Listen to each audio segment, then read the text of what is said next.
Prepárate para conocer uno de los castillos más sorprendentes del mundo. En las tierras místicas de Turquía existe una construcción que desafía toda lógica: el Castillo de Midas. ¿Te imaginas un castillo que parece estar construido completamente al revés?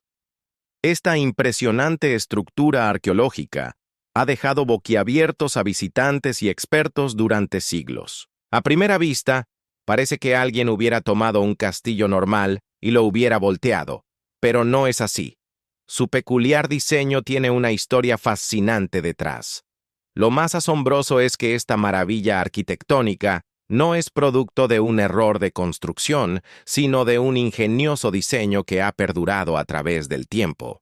Cada piedra, cada ángulo tiene un propósito específico que nos transporta a una época llena de misterios y sabiduría antigua. Si te ha gustado esta historia sobre el fascinante castillo de Midas, no olvides darle like al video y suscribirte para más curiosidades arquitectónicas que te dejarán sin palabras.